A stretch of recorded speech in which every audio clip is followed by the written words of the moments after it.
స్వేచ్ఛ లేదు, న్యాయం లేదు, అన్యాయమే రాజ్యమేలుతుంది. ఈ ప్రమాణ స్వీకారానికి ముందే ఈ రకమైనటువంటి ప్రామాణికాలు సృష్టిస్తున్నారు అని అంటే దీని మీరు అర్థం చేసుకోవచ్చు చంద్రబాబు నాయుడు పరిపాలన రాబోయేటటువంటి 5 సంవత్సరాల కాలంలో ఎలా ఉంటుంది అన్నటువంటిది. కనీసం ఫిర్యాదు చేస్తామన్నా కూడా దాడి చేయించుకొని దాడి జరిగిన తరువాత గాయాలకి గురై తరువాత కూడా ఫిర్యాదు చేస్తామనంటే అధికారులు భయపడుతున్నటువంటి పరిస్థితి ఫిర్యాదు తీసుకునేదానికి. ఇది చంద్రబాబు నాయుడు పరిపాలన. ఈరోజు రాష్ట్రాన్ని అత్యంత భయానకమైనటువంటి వాతావరణంలో ఈరోజు చంద్రబాబు నాయుడు ప్రమాణ స్వీకారానికి ముందే నెట్టడం జరిగింది. ఇక ఆంధ్ర రాష్ట్రం ఏర్పడిన తరువాత రాష్ట్రం మొట్టమొదటిగా మద్రాసు రాష్ట్రం నుంచి విడిపోయి ఆంధ్ర రాష్ట్రం ఏర్పడిన తర్వాత ఎన్నో ఎన్నికలు జరిగాయి, ఎన్నో ప్రభుత్వాలు వచ్చాయి, ఎన్నో ప్రభుత్వాలు వెళ్ళాయి.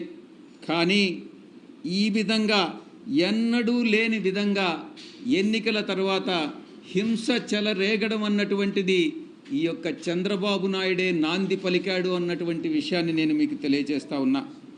ఎన్నికల కోడ్ వచ్చిన తర్వాత వైఎస్ఆర్ కాంగ్రెస్ పార్టీయే లక్ష్యంగా, పార్టీ శ్రేణులే లక్ష్యంగా కొనసాగినటువంటి దాడులు ఎన్నికల ఫలితాల తర్వాత కూడా కొనసాగాయన్నటువంటి విషయం మీ అందరికీ కూడా తెలుసు.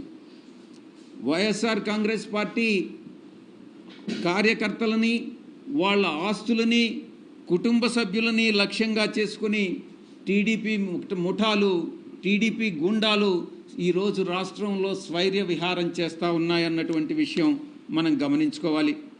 టీడీపీ ప్రభుత్వం అంటే గుండాగిరి అని చెప్పొచ్చు. టీడీపీ కార్యకర్తలా మీరు గుండాలా అని మేము ప్రశ్నిస్తూ ఉన్నాం. మీరు అడగొచ్చు, ప్రభుత్వం ఇంకా ప్రమాణ స్వీకారం ముఖ్యమంత్రి గారు ప్రమాణ స్వీకారం చేయకముందే మీరు ఈ ఆరోపణలు చేస్తున్నారు అని మీరు ప్రశ్నించవచ్చు. నేను ఒకటే సమాధానం చెప్తా ఉన్నా, ఉద్దేశపూర్వకంగా చంద్రబాబు నాయుడు ప్రమాణ స్వీకారానికి ముందే ఈ యొక్క హింసను ప్రేరేపించాడు అనేటటువంటి విషయంలో ఎటువంటి సందేహం లేదు.